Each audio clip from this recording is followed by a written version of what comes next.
4 grandes amigos que se unen a tomar cafecito y analizar la política.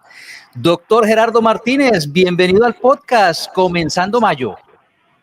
Comenzando Mayo, hola Javier, hola Oscar, una alegría saludarlos en este puente larguísimo que comenzó un miércoles, porque uno le va desde el miércoles por la tarde y bueno, alcanzan a llegar hasta Paipa, no alcanzan a pasar hasta Sogamoso.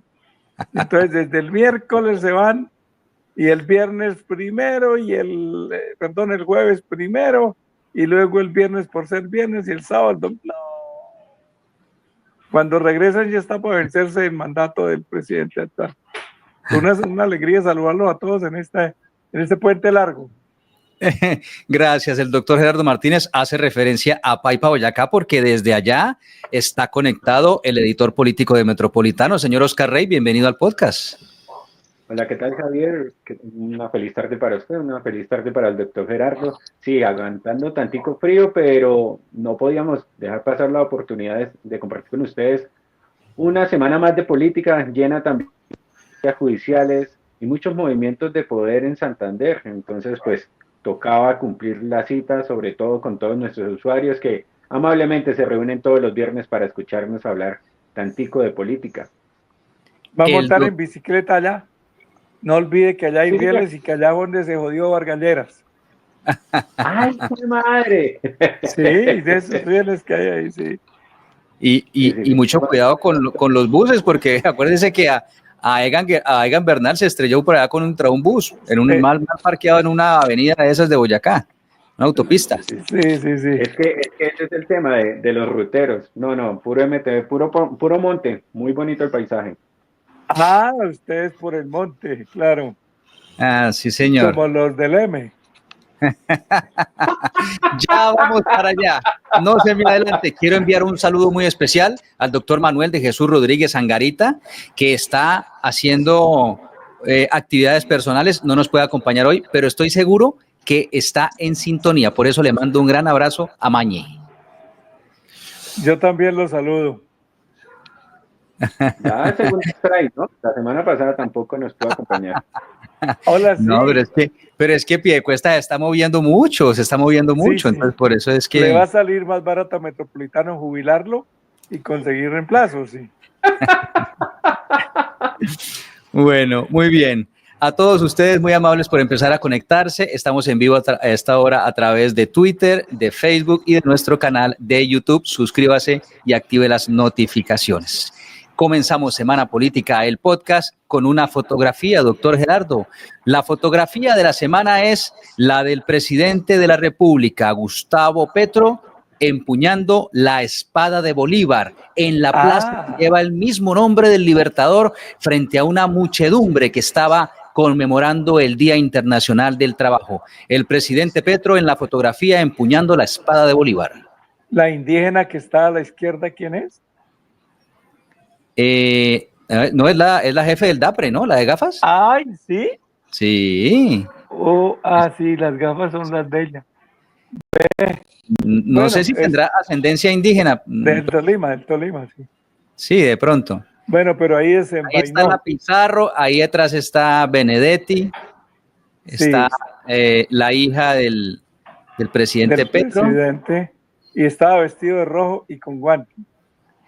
Sí, muchos símbolos en el acto de ayer, doctor Gerardo, mucha simbología en todo lo que ocurrió desde la salida de la espada de Bolívar custodiada por la Guardia Presidencial hasta la tarima en la Plaza de Bolívar, donde el presidente Petro se echó un discurso que duró 1 hora y 20 minutos. Hoy yo no lo escuché, ustedes son más desocupados que yo.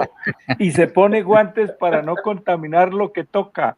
Pero no hay que conseguirle guante, hay que conseguirle guante para la lengua, porque él se adhiere con la lengua, no con la mano. Impresionante. Bueno, comencemos por lo que significa la espada de Bolívar. Doctor Gerardo, porque el símbolo ha sido relacionado con lo que ocurrió en Venezuela. El entonces presidente de Venezuela, Hugo Chávez, hizo un acto muy parecido con una espada que también hay de Simón Bolívar en Venezuela, en Caracas. Sí, en todas partes tienen una, como los grandes generales dejan sus sables y sus espadas, esta se ha dicho que más que una espada, creo que un florete. Yo no sé mucho de eso, no he sido ni armero ni violento. Por el tamaño y por eso, pues no, era la espada del Libertador, ¿no? Cargaba, aunque él era tan chiquito que esta creo que le arrastraba también, pero es como pequeña. Sin embargo, en Colombia se hizo famosa es porque estando en la casa de Bolívar en el museo, se la robó el M-19 y de ahí empezó la campaña del lanzamiento del M después del año 70. Entonces, se le volvió más símbolo a ellos que a Colombia. Nosotros, pues ha sido como una reliquia, pues es el libertador. Entonces, él como lo que peleaba y su símbolo era la espada, por eso uno encuentra el José Antonio Galán del Socorro, es una espada, está empuñando una espada, mientras que el del Parque de los Niños y el Chacharalá está con la antorcha de la libertad. Sí. Él está, y así son muchos los que encuentra uno, los monumentos a héroes nacionales que participaron en las guerras de libertad, con la espada como el símbolo de la lucha por la independencia. Entonces, desde esa óptica, ese es el significado histórico que tiene la espada de los grandes luchadores. Ya pues, se acabó porque es que ahora utilizan es una metra y una mini UCI y un dron ahora y no sé qué le irán a poner. Desde esa óptica quedaron jodidos los nuevos escultores. Y entonces la connotación de la espada de Chávez, por lo que digo, fue parecido a lo que hizo el doctor Petro y a lo que dijo el doctor Petro, que está perdiendo originalidad. Ni siquiera es originalidad del HP, la interpretación que hizo. Recuerda que volvió a ofender con la grosería de HP, pero se le olvidó que HP, ¿lo ven? Sí, el libro. Es el libro de Edgar Artunduaga, que lo escribió hace, pero rato, desde el año que sería 1990 y tanto, ya miro. Claro, cuando Artunduaga trabajaba en La Luciérnaga, lo escribió. Sí, señor, y lo escribió, pero lo más importante que dice ese libro no es lo que dice de Petro, ni lo que dice de esos manes. Lo más importante es lo que dice en la página 297 cuando habla de Santander. Este departamento es uno de los más complicados por factores de violencia, narcotráfico y muchísimo dinero en las campañas. Y aquí viene la declaración de principios. Antes de ahondar en el proceso y los resultados, empiezo con un homenaje al simpático, es que simpático, al simpático periodista y politólogo Gerardo Martínez, quien convirtió su programa de televisión en el Centro Comercial La Piada con público presente que podía aplaudir o rechiflar en el sitio de tertulia política más importante. Y ahí sigue contando porque él se apareció un día a ver, porque le habían dicho Marta Lucía Ramírez y unos cuantos que eso era mucho programazo y allá llegó. De modo que la interpretación que hizo ayer el presidente cuando dijo, no es que esté diciendo groserías, es que HP quiere decir honorable parlamentario, honorable político. Esa es. La ironía no la enseñan en ninguna parte ni se aprende en las cafeterías de las universidades. La ironía nace con la gente. Cuando uno tiene que explicar las ironías, se le jodieron las ironías. Sí, total, sí. Y entonces termina en una ofensa. Es que Petro aprendió ironía como aprendió derecho. En la cafetería. Digo que en la cafetería, sí.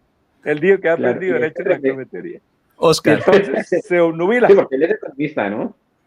¿El qué? Economista. No le oí. ¿Él es qué? ¿Economista? Él es economista de la Universidad Externado de Colombia, que es famosa por los abogados. no Sí. por los economistas. Como es famosa la Universidad de los Andes por los economistas y no por los abogados, y como es famosa la Universidad Industrial de Santander por los ingenieros, más que por los filósofos, por los médicos o por los locos. Bueno, estamos en Sí. el análisis de lo que ocurrió ayer, el Día del Trabajo, el día en el que el gobierno nacional todo tenía planeado y le salió al pie de la letra, como lo pensaron seguramente.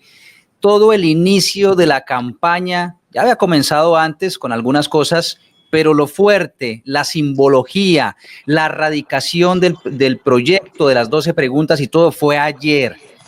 Liderado por el presidente Gustavo Petro. Lo que ocurrió ayer, 1 de mayo, en todo el país, pero concentrado en la Plaza de Bolívar y en el Capitolio Nacional, fue nada más y nada menos que el inicio de la gran apuesta que tiene para su final de gobierno el presidente Gustavo Petro, y es sacar adelante una consulta popular que necesita 14 millones de votos, doctor Gerardo, no sé cuánto. Casi 13.600.000 más o menos. ¿Sí?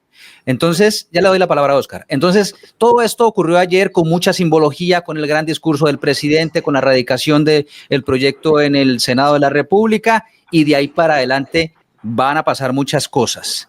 Ya vamos a ir a hablar de las ofensas, de los insultos, sobre todo contra el congresista santanderiano. Oscar. Sí, es que retomo la palabra de lo que decía el doctor Gerardo, que es que le falta originalidad al presidente Petro con el tema de la espada de Bolívar, y es que es un hecho que tomó el mandato. Acordémonos, ese 7 de agosto del 2022, esa pelea que hubo incluso con Duque, que Duque no dejaba salir la espada, él la mandó a sacar después, entonces la tuvo ahí al lado. Es decir, todo ese símbolo, y como lo decía el doctor Gerardo, es un símbolo más para el M-19 que para el propio país. Ahora, el tema de erradicar la reforma, o esta vez es la consulta popular, un 1 de mayo, no es la primera vez que lo hace. ¿Se acuerda cuando fue la reforma?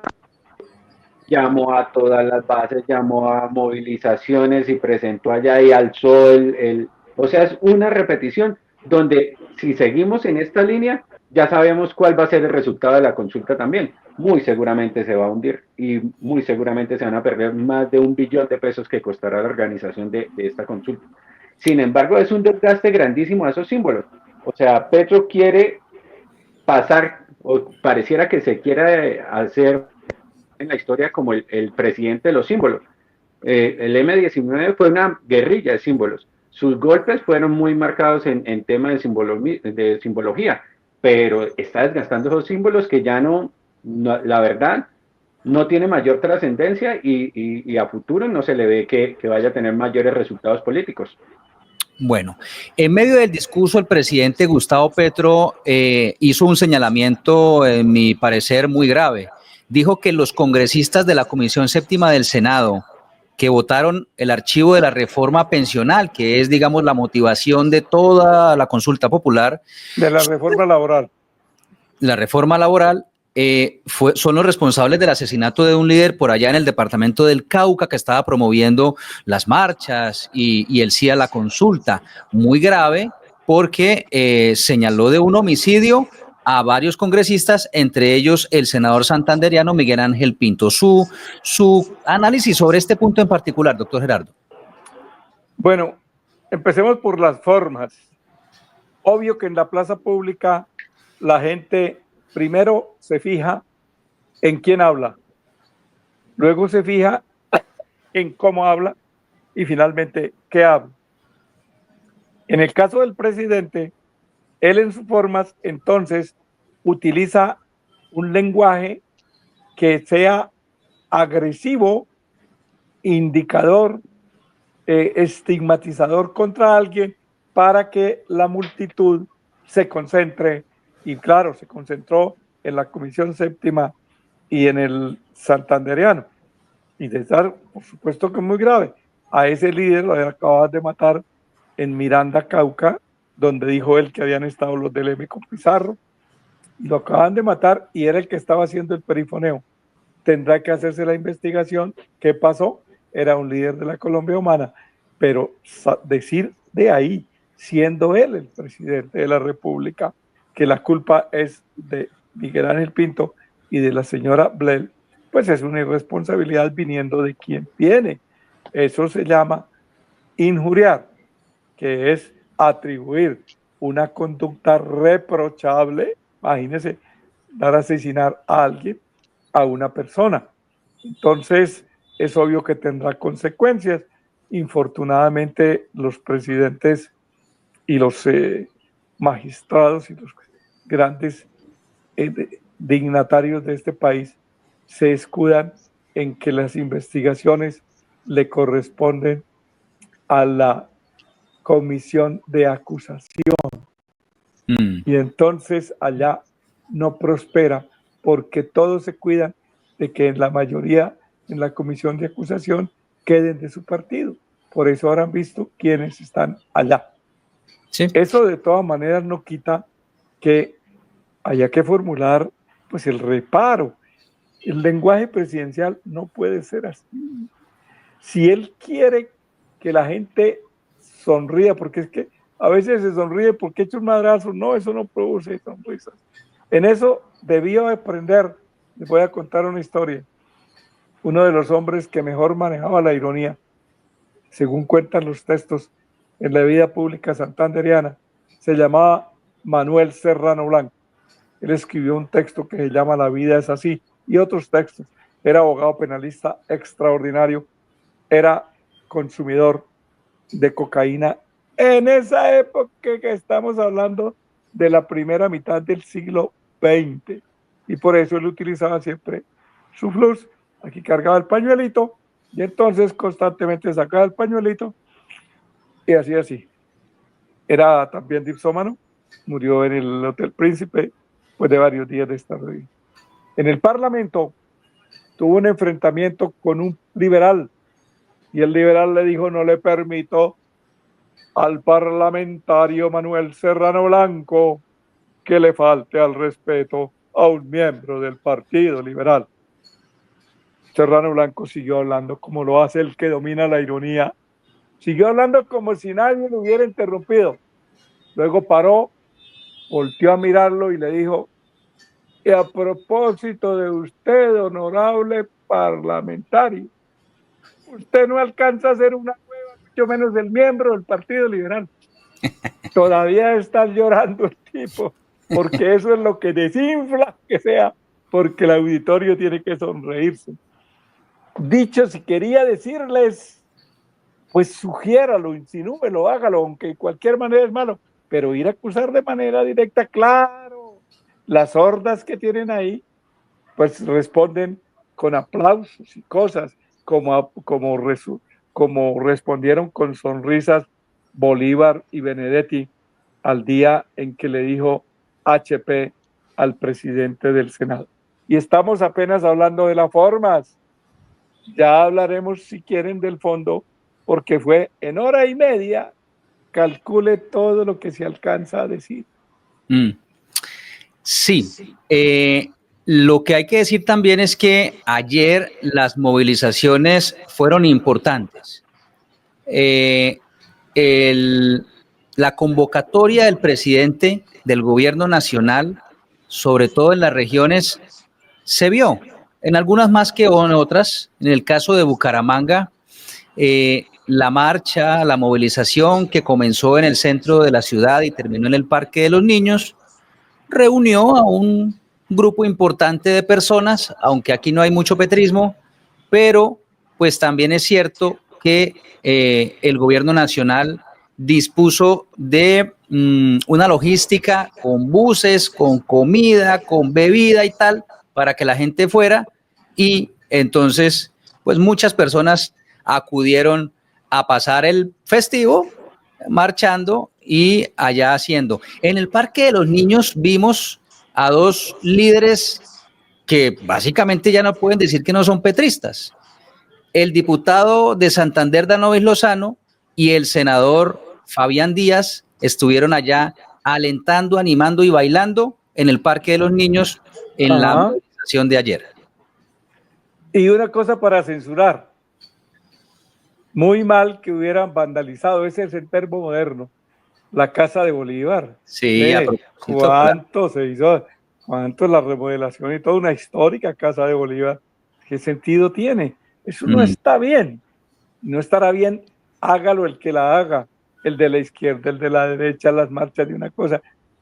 Y que respondan los organizadores como ellos le endilgan, que responda el que organiza. Y entre los organizadores estaba la FECODE, bueno, el CES, los de Santander, que son los encargados de enseñar. Qué bueno que enseñaran que no hay que ir a vandalizar los monumentos públicos como esos, no tiene sentido. Entonces, salen, no sé cuántos saldrían, yo de ordinario cubico por cuadras, pero como ellos guardan la distancia, eso es una forma que siempre ha tenido la izquierda de organizar manifestaciones para que se vea más gente.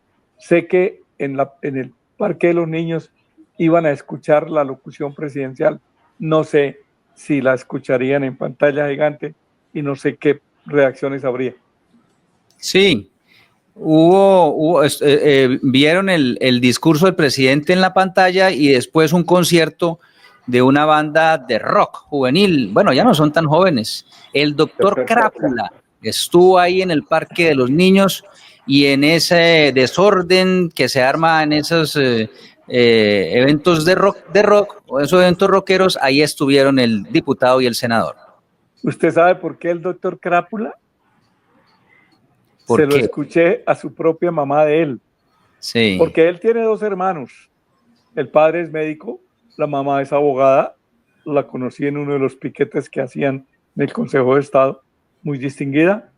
Y entonces el hermano mayor estudió medicina como lo quiso su padre, como lo quería su mamá. La segunda hermana, por supuesto, que estudió su carrera universitaria y él, que era el menor, entonces no estudiaba, no quiso estudiar. Entonces en la casa decían, ¿usted qué va a ser el crápula de la familia? No quiere estudiar el crápula, aquí tenemos un crápula. Y Vergado montó su banda de rock y se puso el doctor Crápula. Esa es la historia del doctor Crápula. Bueno, eso fue lo que pasó ayer. Finalicemos este tema, doctor Gerardo, analizando el futuro de la consulta popular, con los comités que se han conformado, cada una de las regiones que van a comenzar a hacer campaña, pero en el Congreso, ¿qué puede pasar? Bueno, esto es una forma de campaña política. ¿Qué tiene que pasar en el Congreso? En el Senado de la República solo pueden pasar tres cosas. Una, que la aprueben. Mayoría simple. La mayoría de los integrantes, perdón. Mayoría calificada. La mayoría de integrantes son como 54 tal vez. Bueno, creo que faltan tres. El que se murió, el que soltaron pero no tiene allá reemplazo. Calculando, entonces son como 55, 56. Si lo aprueba, listo, continúa. Es el presidente de la República, entonces, conjuntamente con la registraduría, pues fijan fechas, se ponen de acuerdo y el presidente pide el decreto convocatorio. Segundo, que la nieguen. No puede pasar un mes en el trámite, ¿no? 20 días prorrogables en 10 más, o sea, un mes. Un mes. Que la nieguen, caso en el cual no puede el presidente convocarla. Así algunos digan que sí que puede, que un decreto, no puede, es como clara la Constitución en ese sentido, y la ley 134 del 94, que fue la primera que desarrolló los mecanismos de participación ciudadana. Y tercero, que vence el término y guarde silencio. Ahí hay dos interpretaciones. Los que dicen con el doctor Portela a la cabeza, que fue la registraduría, que en ese caso el silencio habilita al presidente para convocarla, pedir el decreto de convocatoria. Y los constitucionalistas, algunos, de ellos creo que oprime, que dicen que eso opera si la consulta es de origen popular. Se llama consulta popular, pero no es de origen popular, es de origen gubernamental. Sí. Y que entonces no podría. Bueno, ahí, entre abogados ustedes. Pero esas son las tres cosas que pueden pasar y tienen que pasar antes de un mes. No sé, ellos tienen que evaluar la conveniencia y la necesidad. En la conveniencia, pues ya hay unas voces interesantes que han hecho un estudio que yo haya revisado. Hay 3 preguntas que ya están contenidas en la ley. Lo de las garantías laborales para el personal doméstico, por supuesto que ya lo está.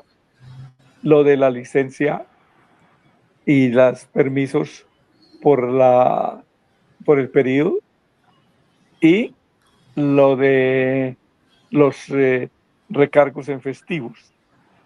Entonces ya esas partes están. Sin embargo, pues están incluidas las preguntas. Hay otras cuantas. Y lo otro que está también, lo de las madres comunitarias, que también están reconocidos sus derechos.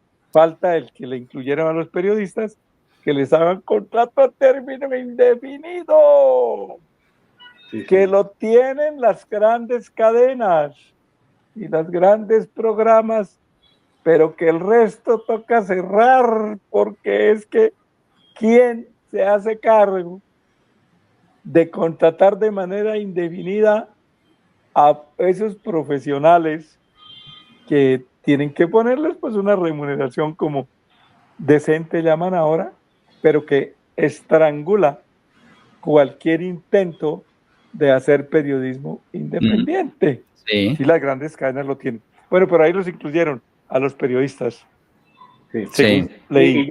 Y ya en la reforma laboral. ¿Qué es lo que pasa con lo que decía el doctor Gerardo? Y es que el presidente Petro esta semana dijo que si él aprobaba las 12 preguntas de la reforma laboral, él podía, a través de decreto, convocar la consulta popular. En eso salieron varios constitucionalistas y le dijeron, no señor, eso sucede cuando la ciudadanía haya aprobado toda la reforma, o sea, cuando ya los 13 millones de colombianos hayan votado los 12 preguntas y los hubiesen aprobado, ahí sí, porque es que cuando se aprueban, ahí regresa esa reforma, consultando, al regresa al Congreso, Senado para que lo vuelva para que lo convierta ley. Lo reglamenten. Y si la legislatura ya comenzó, tiene que hacerlo en la siguiente legislatura. De modo que eso lo ocurrirá al presidente que vaya llegando como al 2027. Imagínense. Pero bueno, no es ahorita que si el Senado no aprueba las 12 preguntas. Ahora, el otro detalle yo lo que creo es que ellos esa es la bandera para hacer la campaña. Correcto, sí. Por eso hablaron del 8 de marzo. Necesitan tener un motivo nomás. Claro. Sí, señor, mire, así es. Y ellos lo que más desean es que el Senado no les apruebe, para decir, no, es que el legislativo nos está negando nuestro derecho y ahí va a hacer toda la campaña. Esta consulta popular es solo una pre-campaña de las legislativas y presidenciales del otro año. Sí, señor, como lo hemos diciendo desde que anunciaron la consulta. Bueno, y a propósito de consulta popular y de los comités, me acaban de enviar esta fotografía un amigo de Semana Política Podcast, en la cual aparecen pues varios integrantes del gobierno nacional. Ahí están ministros, ahí está el ministro de Salud, está el ministro del Interior, el de Educación, está la senadora Gloria Flores, y en el círculo que señala el corresponsal que me envió esta fotografía. El que está en verde. El que está, sí, el círculo verde, ahí es que está muy chiquitico porque está atrás, casi que escondido, el representante a la Cámara por Santander, Álvaro Rueda. Ay, pero es que lo cogieron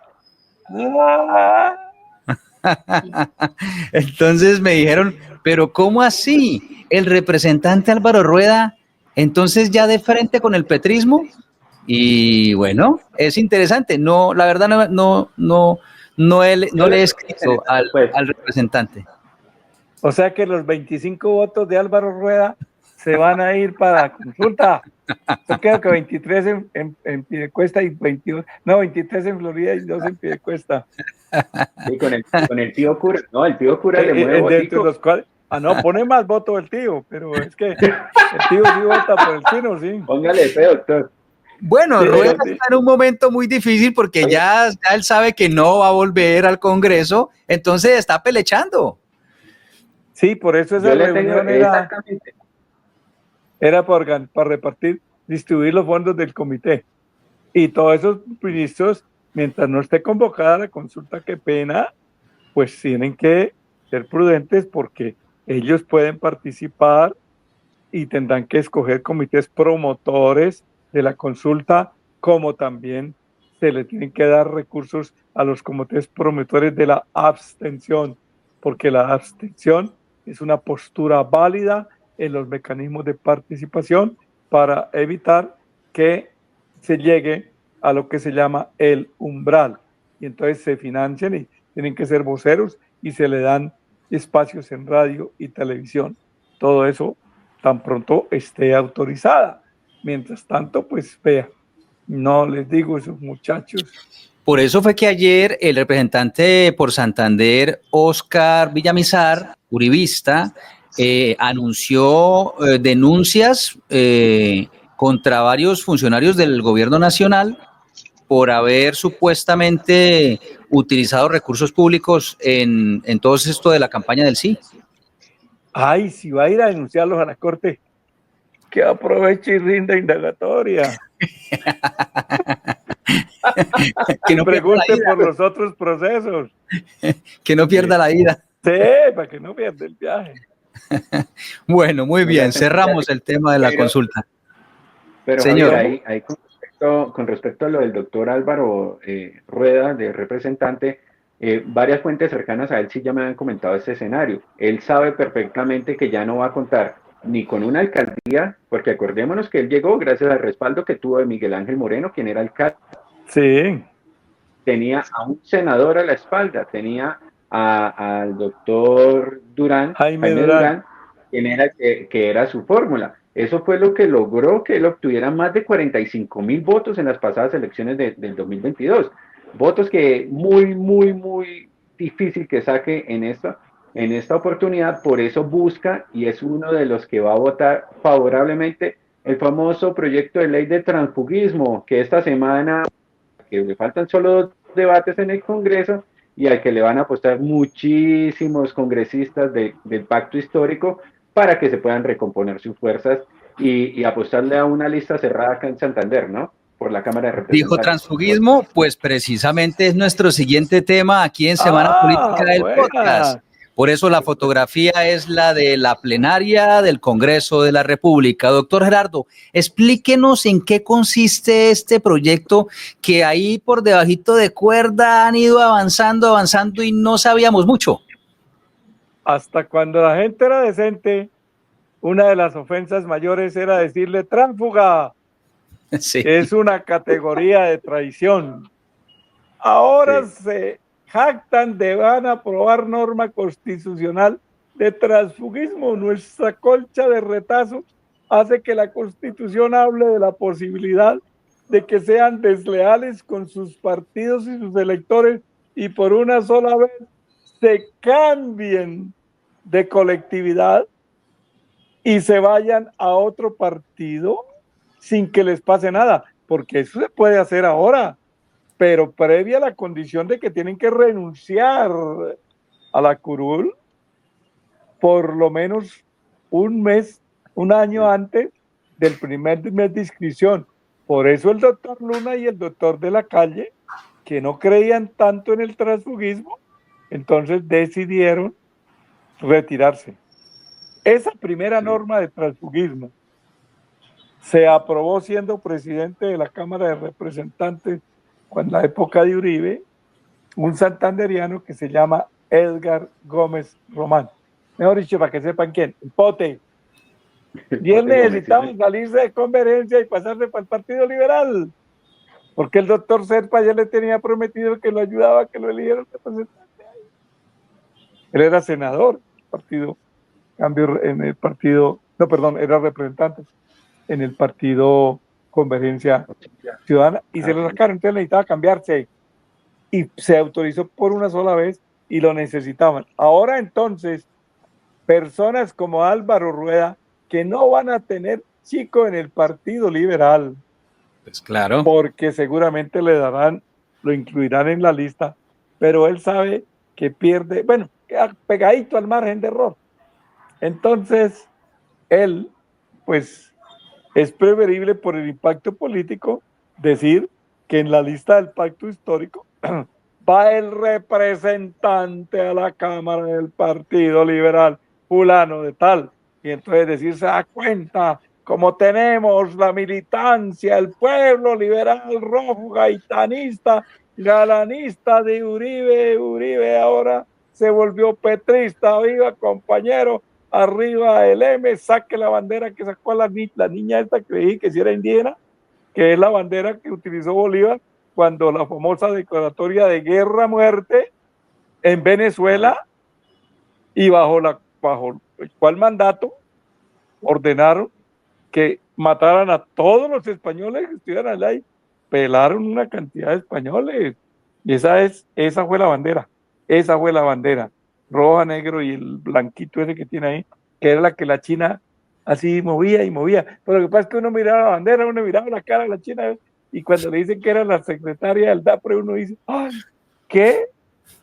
Ve, y yo creyendo que era la delegada. Petro, ¿no? Se tapaba la boca y le decía cosas al presidente. Se tapaba la boca y le decía cosas al presidente. Sí, yo creí inicialmente, lo confieso, sin quererla molestar, no tiene derecho a ser reír, pero yo creí que era la delegada de las muchachas, como ahí incluyeron a las muchachas del servicio para que les den plenas garantías. Yo dije, mira, y les tienen delegada ahí al lado del presidente y le sopletea cosas. Bueno, pero entonces, ese transfugismo sirve para que y hay muchos que al interior del pacto histórico, que quedaron como la señora Pizarro, quedaron en partidos y movimientos que no son tan afines y que tampoco las quieren mucho, quedaron con esa investidura. Y entonces por eso ellas quieren tener la posibilidad de ir en una lista grande, porque ellas no pudieron hacer escisión porque tienen investigadas las cuentas. Y hay una norma y una sentencia que dice que cuando los partidos tienen investigaciones pendientes por financiación de las campañas, no pueden ordenarse esas decisiones, porque entonces ¿quién se carga la culpa? ¿Que se va o el que se queda? Todo eso está jugando, y como es reforma constitucional, es que es reforma constitucional, es acto legislativo. Entonces va terminando el quinto, ya terminó la primera vuelta, ahora el quinto debate para segunda vuelta, y ahí lo llevan. Y después hablamos del articulito que le colgaron para favorecer la doble militancia. Uy, ese es un tema para profundizar, porque justamente la interpretación que se hace es que este proyecto de acto legislativo, reforma constitucional, intentan utilizarlo para tratar de cambiar lo que en el Consejo de Estado no se ha podido, y es la jurisprudencia, ¿no? La línea jurisprudencial del Consejo de Estado, que está tumbando a todos esos alcaldes y gobernadores por doble militancia. Así es, querido Javier, y como es reforma constitucional, es mandato constitucional, y como tiene que ver con asuntos electorales y con asuntos de cambio de partido y de doble militancia, porque el transfugismo en última es autorizar la doble militancia, entonces hay unidad de materia colgándole que la doble militancia no será sancionada por el Consejo de Estado, sino por los partidos de manera interna, llamándole la atención. Ya más fácil, Sí, claro, y le quitan entonces la competencia al Consejo de Estado, y todos esos fallos quedan para enmarcar una jugada a varias bandas, mientras nosotros nos rebanábamos la cabeza buscando interpretaciones jurídicas. Cuando la interpretación no se ajusta a lo que uno quiera, lo que toca cambiar no es la interpretación, es la norma. Calcule semejante, no, yo estoy que regalo mi toca cambiar la Constitución. Sí, cambian la Constitución.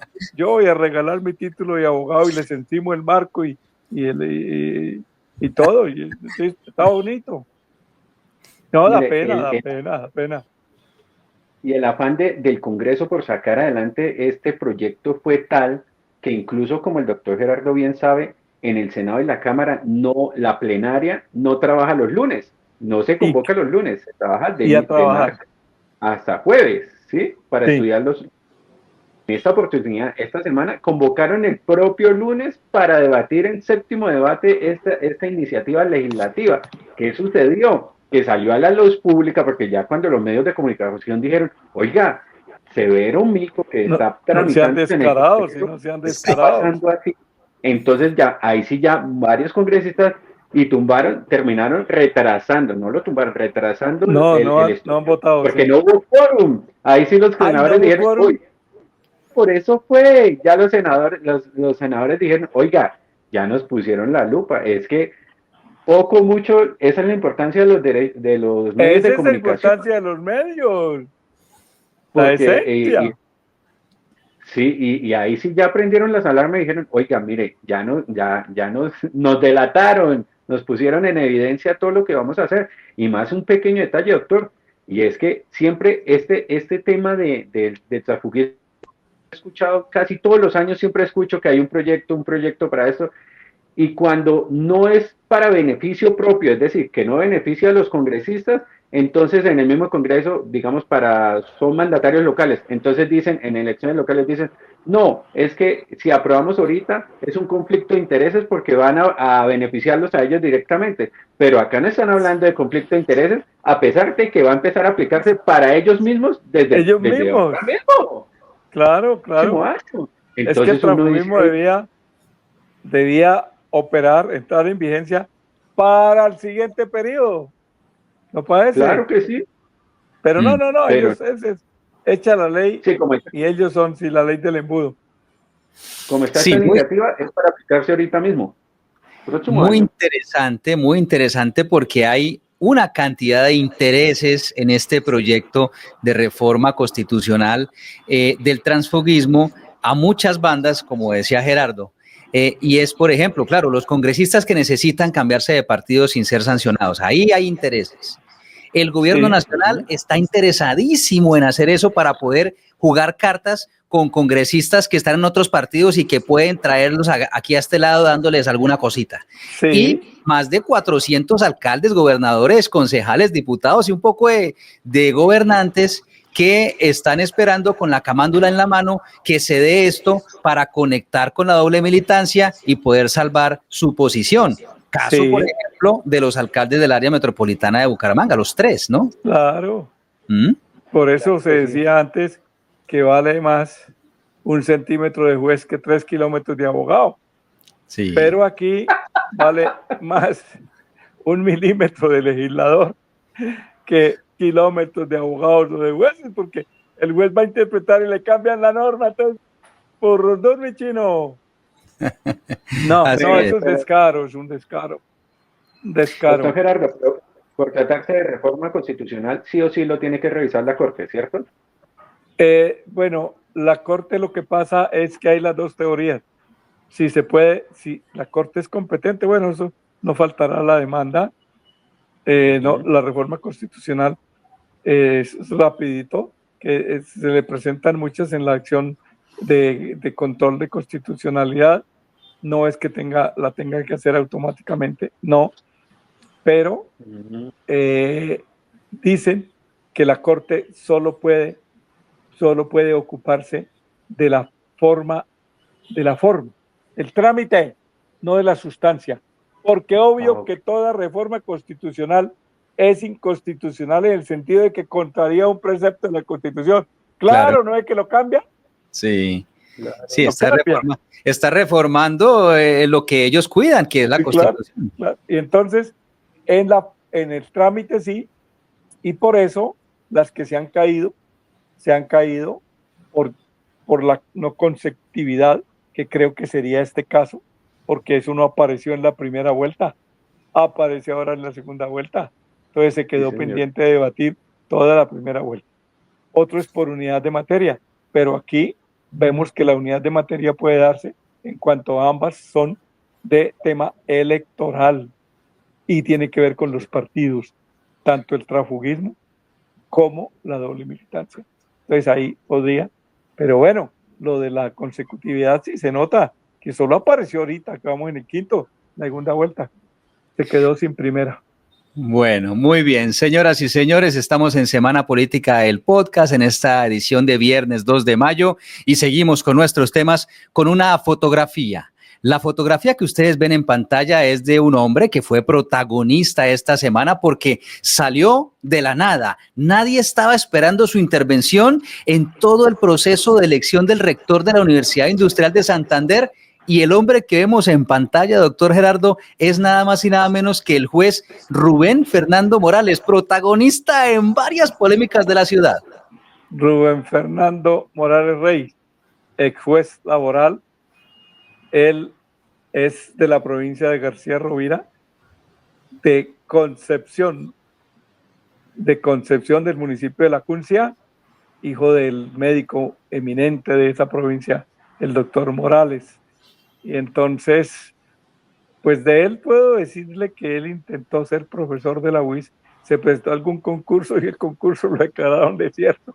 Y eso lo enardeció y duró como 17 años peleando allá, pero nunca le aceptaron. Entonces terminó siendo el profesor estrella de Derecho Constitucional, Derecho Laboral, Derecho Penal, Derecho Penitenciario, Derecho de todo en la Uniciencia.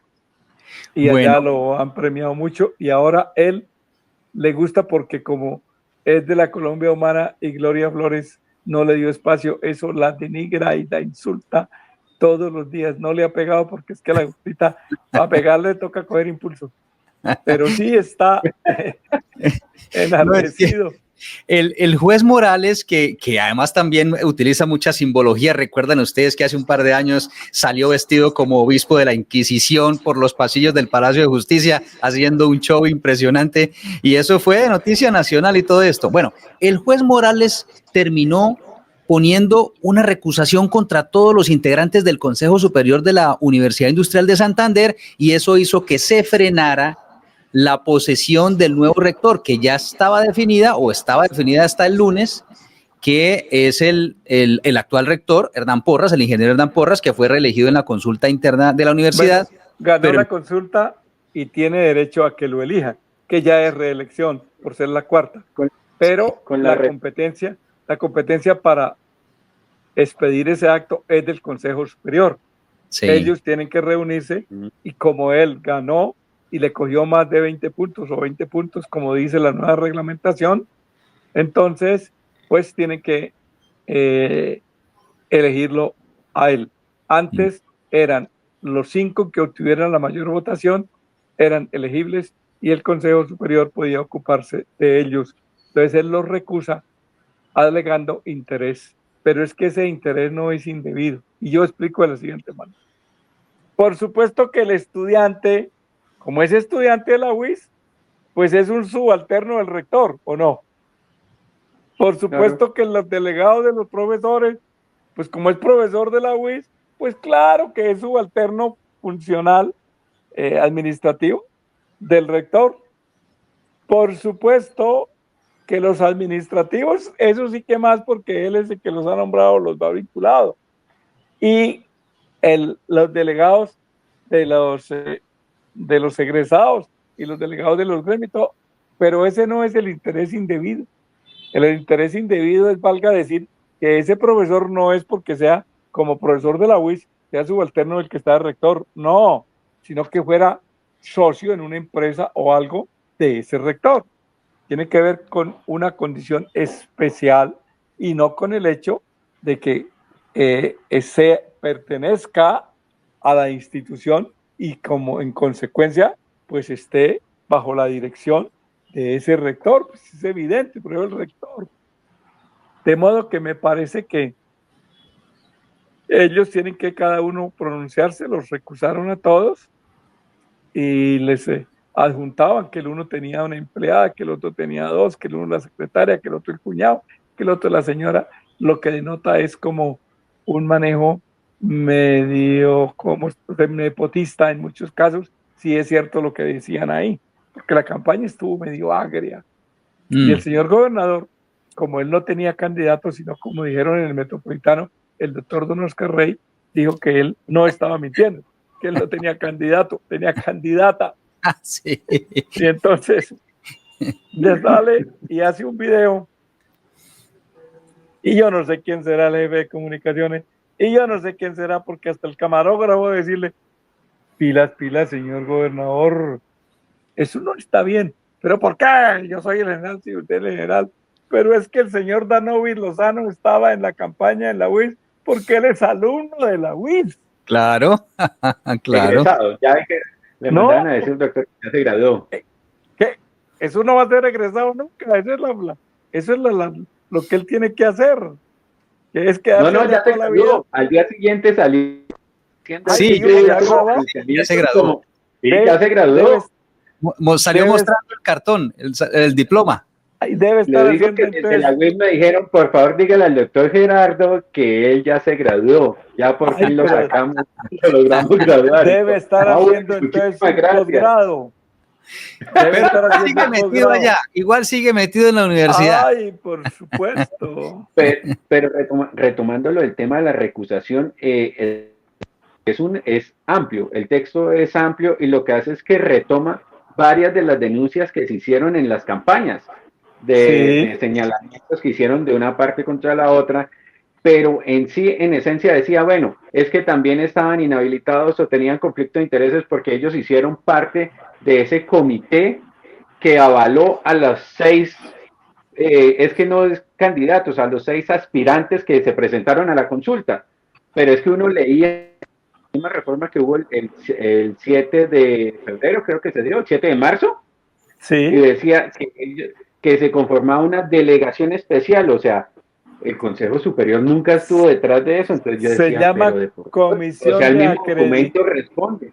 comisión de Exacto. acreditación, que es la que se encarga de revisar si reúnen los requisitos generales básicos para aspirar. ¿Y sí? Y Pero eso otra no inhabilita. que Hernán Porras está para asumir porque él fue el que posesionó a varios de los miembros del Consejo Superior. Yo, pues claro, es que usted como gerente de una empresa, pues tiene que nombrar, o sea, usted sirve, hay como cuando el gobernador lo llaman y le dicen, oiga, tumbamos a tal alcalde, a usted le toca nombrar a Así uno es.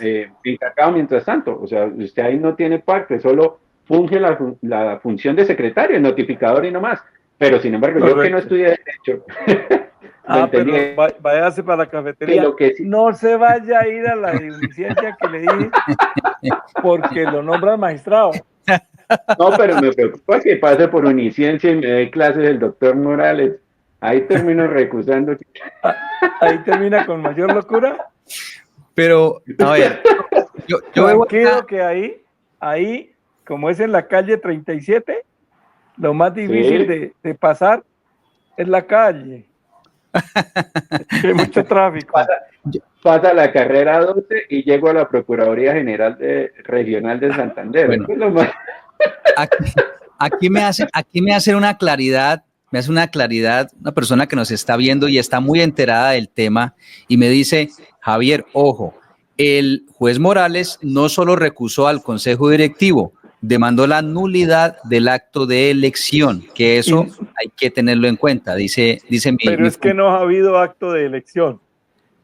Hubo la participación de la comunidad universitaria, toda conformada por alumnos administrativos, egresados, ¿cuáles Una otros consulta participaron? interna. Es la participación de los Sí. estamentos universitarios que en una votación directa respaldan unos candidatos y de ahí se hace una ponderación de los resultados y se saca si se da quiénes son los que pasan la competencia, pero si se da el presupuesto de que el que ganó con más de 20 puntos o le cogió más de 20 puntos al otro y ganó, entonces sencillamente solo queda postulado, solo queda postulado esa persona y el Sí, consejo directivo se reúne y produce el acto de elección que es competencia de ellos. La asamblea de todos los estamentos no tiene la facultad de elegir, escogen los candidatos que van a ir ante el Consejo Superior. Y como se dio este resultado, que el primero le cogió esa ventaja, entonces solamente va él y por eso tienen que reunirse, decir esto pasa que así, estos son los resultados. En consecuencia, el Consejo Superior elige. Ese acto sí ya es un acto electoral que es demandable, como ocurrió en la Universidad Nacional. Y como ocurrió en la CAS. Y como ocurrió en la CAS. Es que ahí muy bien como lo señala el doctor Gerardo, es que no hubo una elección. De hecho, cuando usted mira en la reforma que se le hicieron a los estatutos, se hablaba que quienes estaban en la lista ni siquiera eran candidatos, o sea, las 6 personas que estaban aspirando o que estaban concursando no eran candidatos a la rectoría. Solo por eso cuando se dieron los resultados del 26%, ahí sí dijeron, Hernán Porras, el único candidato. Claro, o sea, todavía no hay proceso de elección. O sea, hay que leer. Toda la resolución. Aquí tengo la recusación del juez Morales. ¡Ay, qué bien! Y entonces dice, me permito, identificado con tal, me permito presentar recusación contra los siguientes miembros del Consejo Superior y recusa a 7 miembros. Al gobernador Juvenal Díaz, a Sandra Judith García Vergara, a Nectalí Ariza Ariza, a Jorge Gómez Duarte. Él es de los rectores, Nectalí es de los profesores. A Nicolás David Serrano Guisa, estudiantes. Sí. A Mario Andrés Betancur Pinzón, egresados. Y a Hernán Porras como consejero y rector de la UIS. En ese caso de Hernán Porras sí me parece que la recusación tiene algo de asidero, porque es que ¿cómo es posible que el rector esté participando en su propia elección? Pero es que el rector no participa él no participa como elector. No, él puede, en su calidad de egresado, votar, como cuando se va a reelegir un presidente o un gobernador o un alcalde. Pero tiene la ventaja frente a otros candidatos en el Consejo Superior, lo están viendo ahí, pero es que él no participa en el acto de elección que es en el Consejo Superior. Ahí él no tiene asiento. El rector no tiene asiento en el Consejo Superior.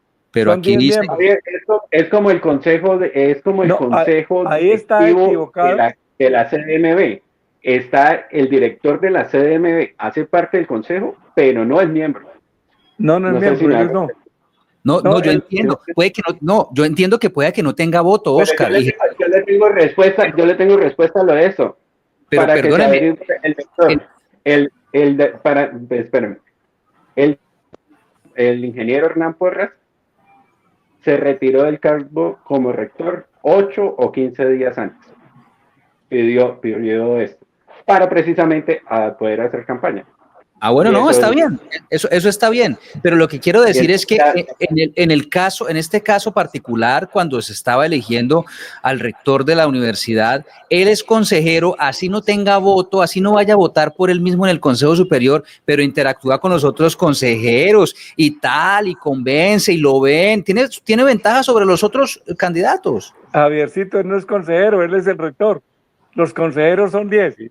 El delegado del presidente, el delegado de la ministra, el delegado de los gremios, el delegado de los estudiantes, el delegado de los profesores, el delegado de los decanos, el delegado de los ex rectores, y los que estén ahí para completar 10, todos ajenos, y el rector ni siquiera, él pues asiste para rendir sus informes cuando es de rector, cuando es convocatoria para elegir, pues él no asiste porque él es candidato. Se equivocó el juez Morales aquí, porque lo menciona como consejero y rector. No es consejero. Bueno, muy bien. Entonces, está ¿Y qué otra cosa dice ¿qué? A ver, dice. ¿Demanda a quién más? Dice, La recusación frente al consejero y rector Hernán Porras se extiende a él, por lo que se solicita al consejero y candidato que se abstenga de seguir formando parte del Consejo Superior, mientras funja como candidato a la reelección, por los notorios y obvios impedimentos que por su presencia implica para una rigurosa e imparcial elección frente a los demás candidatos. No, él no es. Él es el Sí, rector, no es consejero. ahí se equivocó. Sí. Bueno, habla de los impedimentos, de la jurisprudencia de las altas cortes, bla, bla, bla, conflicto de intereses y causales de impedimento y recusación. Cuando el interés general propio de la función pública entre en conflicto con el interés particular y directo del servidor público, deberá, no, esto digamos que es un contexto. Sí, sí, Sí, ese, pero sí. no dice. La no parte dice. general. Mire, de la UIS, y estos son los consejeros que hacen parte del Consejo de Estudiantes. Hágame el favor, doctor. Sí. Juvenal Díaz Mateus como Gobernador. presidente, como gobernador. Nicolás Corso Salamanca, representante del presidente de la República. Van 2. Juan Carlos Sandoval, delegado del Ministerio de Educación. Van 3. ¿Sí? Jorge Gómez Duarte, representante de los rectores. Van 4. Alejandro, representante del sector privado. Alejandro Almeida. ¿Sí? Andrés Betancourt, representante de los egresados. 6. Sandra Judith García, representante de las directivas académicas. 7. Nectalí Ariza, representante de los profesores. 8. Nicolás Serrano Guisa, representante de los estudiantes. 9. Y aparece Hernán Porras, rector legal y representante legal de la universidad, consejero superior con votos. ¿Con qué? Con voz pero sin voto. Entonces es consejero. Se le llama consejero, pero por eso escogen entre 9.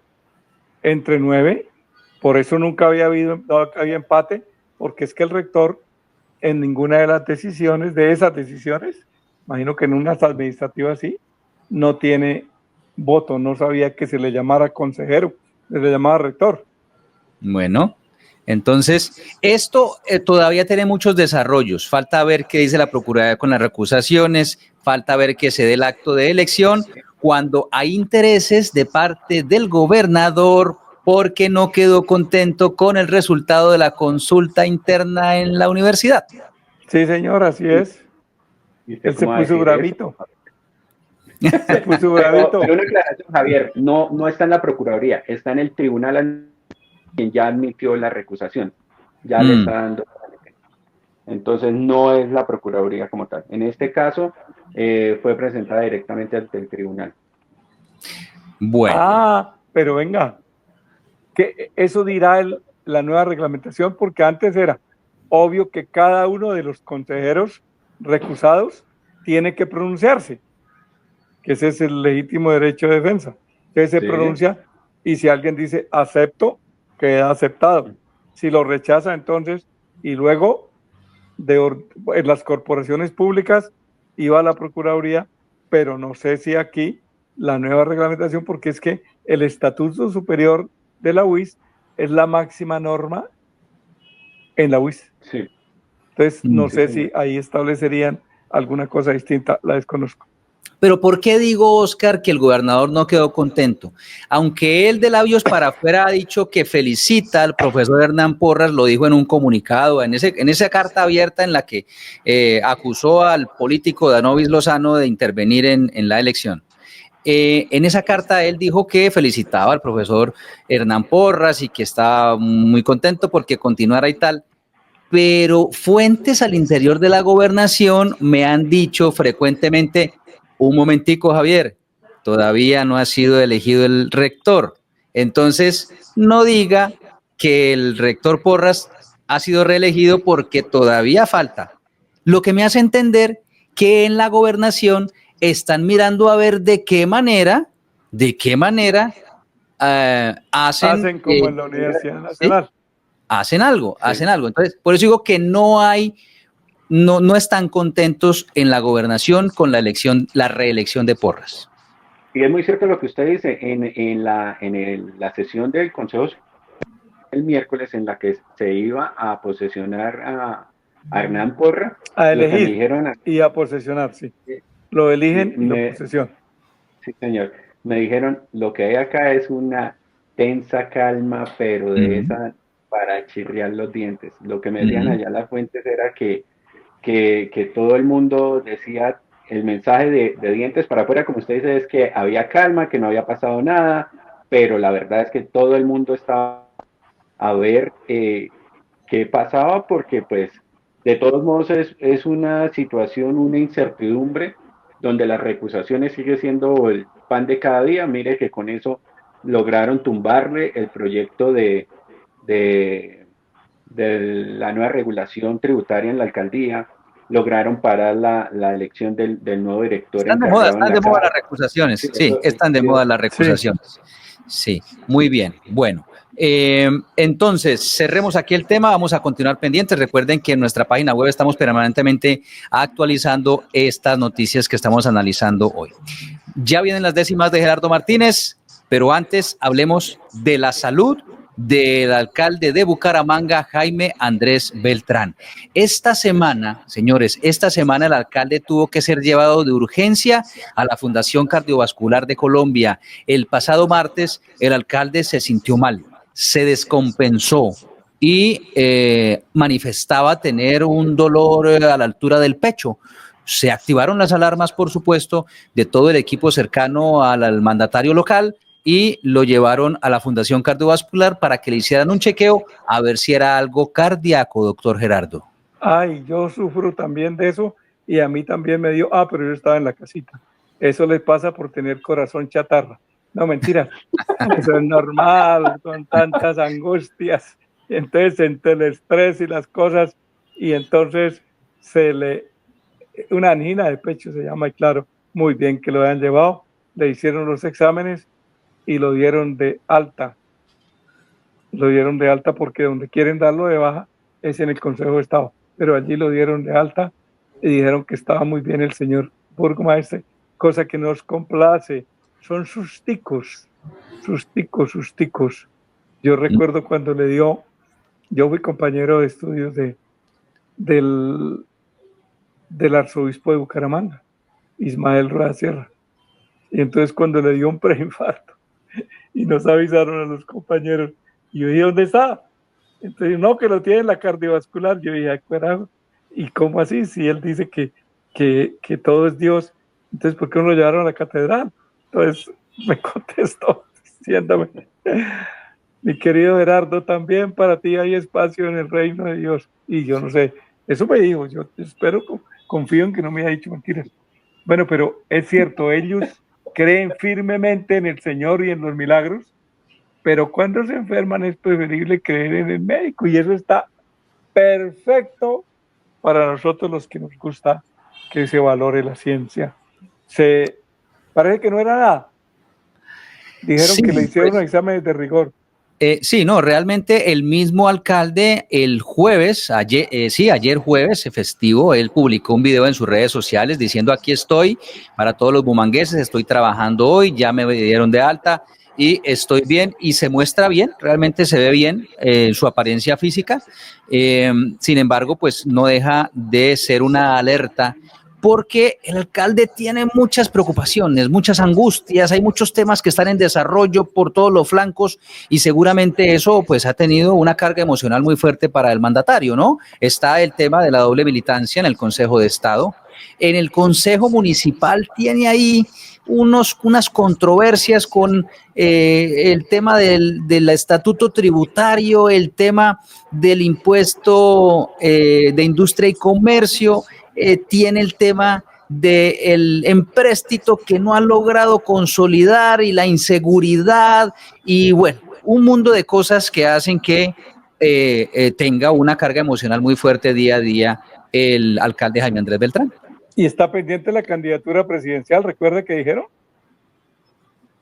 Perdemos un alcalde, pero ganamos sí, un presidente. Claro, él lo dijo, él mismo lo dijo. Sí, pero al fin no siguió con la ahí campaña, ¿no? tendría que renunciar antes. Tendría que renunciar un año antes, ¿cierto? En mayo, sí, yo creo que sí. Como segunda, sí, se Sí, acaba el tiempo. señor. Pero sí lo que me dijeron es que mucho estrés, eso sí me dijeron algunas fuentes cercanas al alcalde, que sí está bien de salud, pero el susto fue grande, no hubo así una gran recaída como lo mencionaba Javier, pero sin embargo dicen que mucho estrés, tanto como el tema administrativo, porque pues para nada es fácil manejar una ciudad como es Bucaramanga y más con tantas problemáticas que se está viendo, y Claro. encima de eso ha salido muy bien el tema legislativo, no sé si llamarlo legislativo, el tema de el trámite en el Consejo de Bucaramanga, a pesar de tener las mayorías, pues no, sus grandes proyectos todavía no han podido avanzar. Recordemos que cuando él comenzó su mandato, dijo que necesitaba 4 billones para infraestructura, mega obras. Esta es la obra y no ha podido ni sacar un empréstito de 3 obras, que volvió y la mencionó esta semana, ¿no, Javier? Que usted estuvo Mm. allá en la rueda de prensa precisamente el martes, antes de que tuviera la La, es- recaída, la espada de y volvió a Damocles de tocar el todos. tema del empréstito que lo había tenido quieto. Pasó todo el periodo, el primer periodo de sesiones ordinarias y no lo había tocado, no había tocado ese tema. Y ahorita volvió y lo tocó, y me llamó la atención que en esa entrevista volvió a incluir el tema del centro de reclusión dentro del empréstito, que no, que eso iba aparte, o sea, se nota que el tema administrativo, el tema sobre todo de las finanzas, tiene muy estresado al alcalde. La espada de Damocles de los gobernantes, ese es el desquite de las firmas encuestadoras, es cada 2 meses que les miden la aceptabilidad o el rechazo. ¿Cómo les fue? ¿Por qué la publicaron cuando estaba malito? Ah, se la tengo, pero a ver, tengo que buscarla aquí. Yo Ya, ya le digo mejor cómo le fue al alcalde. Creo que los dos se mantuvieron, ¿no? Aquí tengo la encuesta de bueno, Inbamer. La encuesta de Inbamer. Inbamer. Entonces dice, al alcalde de Bucaramanga, Jaime Andrés Beltrán, dice que lo aprueban 56% en esta última encuesta, subió 2 puntos la aprobación. Y la desaprobación está en 39, bajó 3 puntos. Estaba en 42 y o ahora sea está en que le fue 39. bien. Le fue bien, se mantiene, pero con, digamos, con números. Es decir, el margen de error es 2, luego está el margen de empate, como se dice, empate ahí técnico, está. pero ante la opinión subió 2 punticos. Sí, claro. Y el señor gobernador. El gobernador Juvenal Díaz está casi que lo mismo como hace 2 meses. Está en 46 en esta última, está en 47 la favorabilidad, o sea, bajó un puntico en favorabilidad. ¿No le midieron el ego? Uy, no, porque no alcanza a caber en la... Subió al 98, ¿cierto? En la gráfica, no alcanza a caber. Y la imagen desfavorable del gobernador bajó de 44 a 43. Se mantienen los dos gobernantes de Santander y el municipio de Bucaramanga, más o menos en los mismos guarismos de hace 2 meses. Ambos por debajo del 50. Sí, ambos por debajo del 50. Bueno, y que muy no bien. le midieron el ego porque lo infla. Oiga, aquí me hicieron llegar el video del presidente Petro, en el discurso de ayer, donde se ve, mire, ahí está la directora del DAPRE. Mire, ahí está, ¿sí? La que yo confundí. El ministro de Salud. Y le habla y le dice, sí, es la que permanentemente le pasaba voces al presidente Petro, fue la que le alcanzó el celular en donde él leyó la historia o la reseña del líder social en el Cauca que asesinaron. Sí. Ahí, entonces ella es la que permanentemente le decía cosas al presidente Gustavo Petro. ¿Y la del afro ese es la ministra? Mm. La ministra de... No, la del afro es la hija. No, la hija es la más chiquita que está al lado. No la que está al lado, sino enseguida. Esa no es una de las ministras. Sí, esa es una de las ministras bonitas.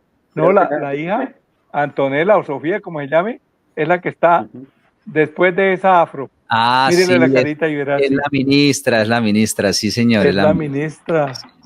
Eso se llama equilibrio. una bonita y una fea. Y detrás, a la espalda del presidente, además del escolta, está la senadora Guayú, La Guayú que es bonita, es una, Epillauyú, sí, es muy bonita. ¿sí? Y el bobo ese, ¿Quién sabe? el que hace de camarógrafo, es el senador de ese, es el de educación. Ese siempre, como es más alto, allá sale.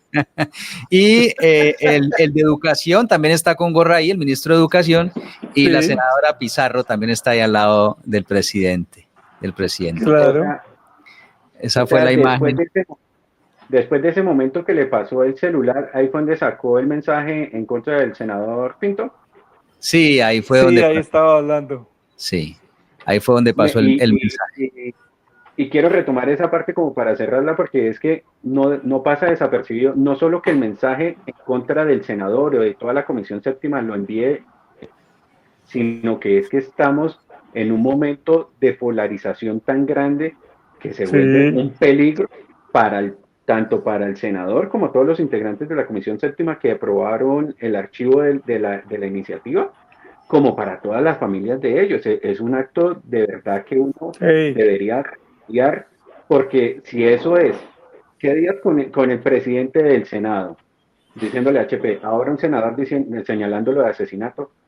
Tenemos Sí, dos grandes natarios, no sé si, no podemos decir que sean impolutos o cualquier otra vaina, pero tienen una dignidad, son senadores de la República. sí, ¿Cómo señor. será cuando sea contra uno? O sea, y no dudan en señalarlo a cualquiera de cualquier situación que no les agrade a ellos, y es una situación grave, grave, grave, e insisto, en esta polarización donde por cualquier cosa, en serio lo pueden Disparan. estar asesinando a uno. Sí, eso ya no, Así es. volviendo Así a la se vio la época marcha ayer. del Ah, plebiscito. Así se vio iba la marcha distanciadita como se organizan en la izquierda. sí, así se vio la marcha Distancia ayer ahí. para que se vean hartas cuadras. Sí, eso es aquí subiendo por la calle 36. 36. La marcha comenzó en la Plaza Cívica y terminó en el Parque de los Niños. Eso fue lo que Porque, ocurrió y era ayer. con almuerzo.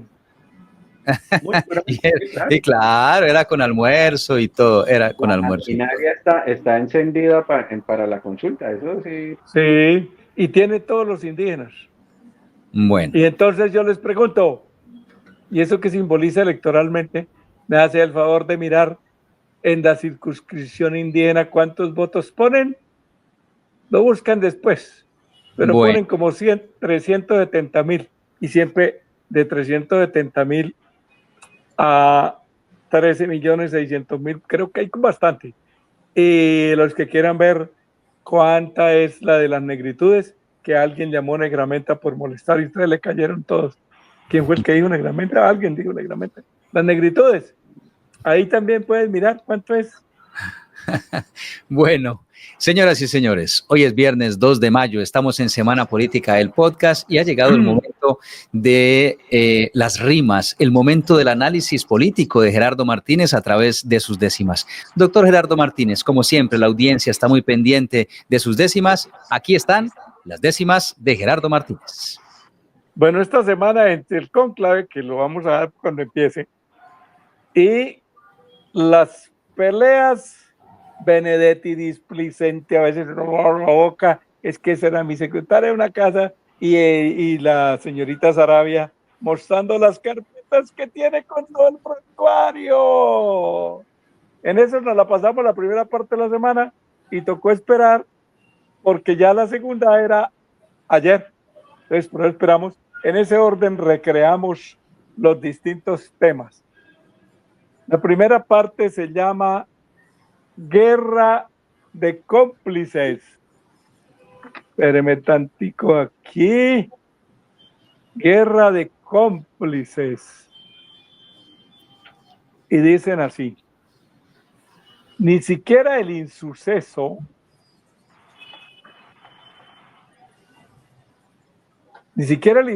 de la muerte de Francisco hizo que el vicioso Pisco en su odio hiciera receso. Muy hondo y caritieso continuó con la camorra, con la altanería por gorra, alardeando de su vicio, mientras descuida el oficio por hablar como cotorra, le dijo una periodista muy famosa que era un vicioso desde chiquito y utilizó una palabra groserísima, la misma del presidente, pero con voz plena, para decir lo que él era para su familia.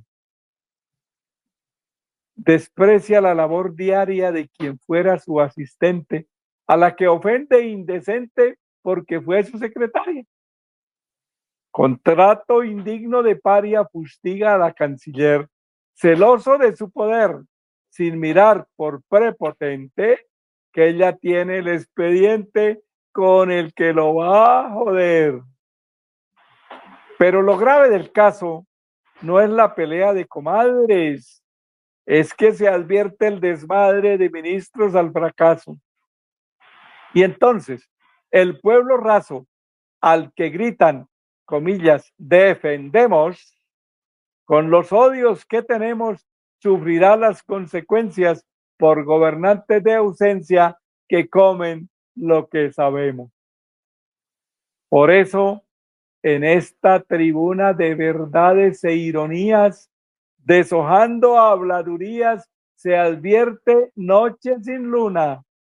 Las diatribas una a una, aunque sean de corazón, causan sarna y comezón, y todas merecen palos, y de haber sido muy malos, ambos tienen la razón.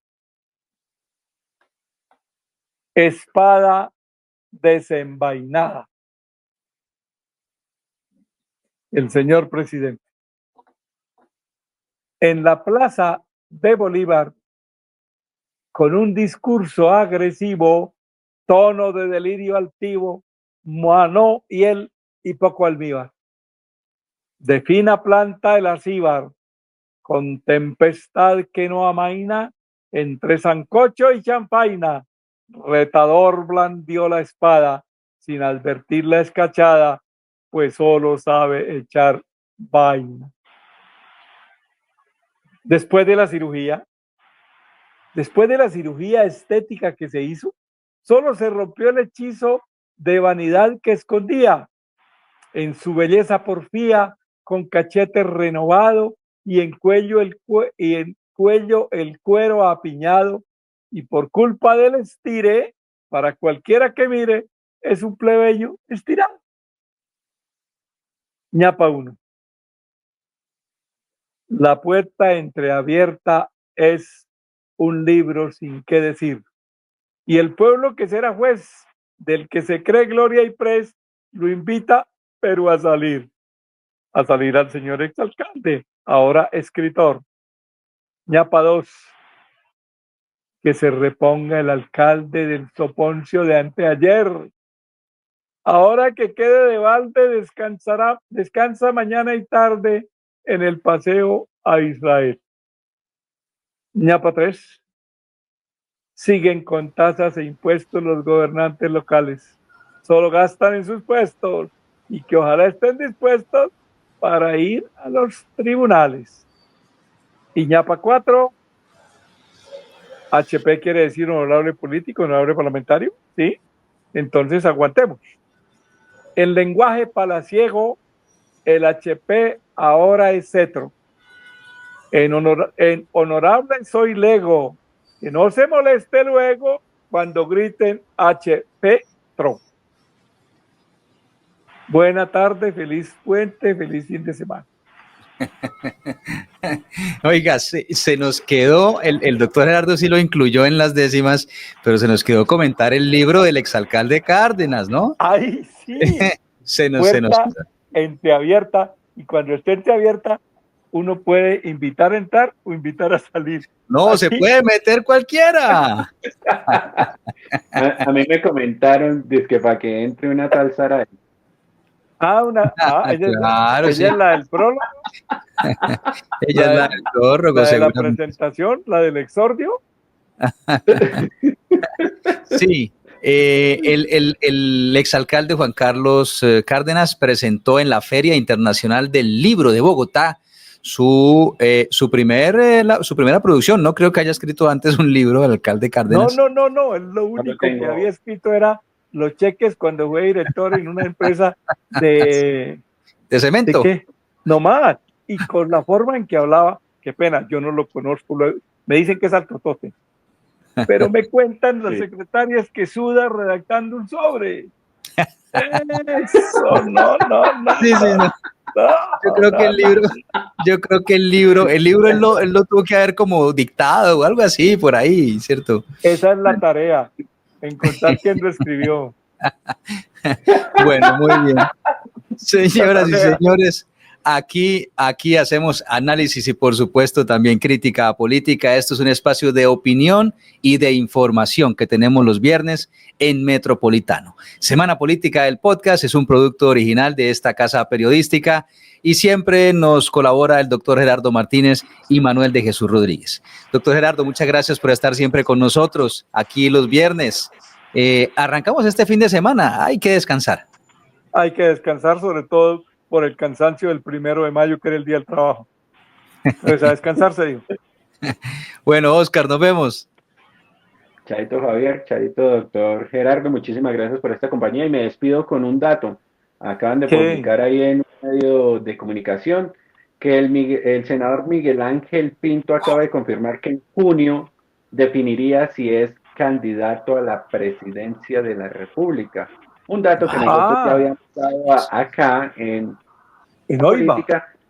En Oiva. Esta mañana lo tuvimos en Zona Metro, pero no olvidé preguntarle por ese puntico. Pero nosotros ya habíamos dicho, aunque él no descarta también la posibilidad, le tienta mucho ser candidato a la gobernación de Santander. Eso digo allá, pero lo de la presidencia, como los políticos se cuelgan de cualquier cosa, pues hubo un Hernández en Santander que casi gana. Entonces él es Pinto Hernández. Sí. Y tiene la ventaja que es que es el doble efecto de lo que hace Petro con esos señalamientos. Sí, mantiene aún más vigente al senador. Es cierto. Sí. Es bueno, cierto. Buen dato, el dato de la semana. Muy bien. Señores, nos vemos. Muchas gracias, doctor Gerardo. Chao, Osquitar. Nos vemos muy pronto. Y a ustedes, muchas gracias, señoras y señores, por estar siempre conectados con nosotros. Somos Metropolitano, un medio de comunicación digital independiente en Bucaramanga para todo el mundo. Nuestra página web es www.metropolitano.com.co y nos encuentra en todas las plataformas de redes sociales como Metropolitano Noticias. Leo sus comentarios y sugerencias en cada una de esas redes sociales y nos vemos dentro de 8 días aquí en Semana Política, el podcast. Hasta pronto. Chao.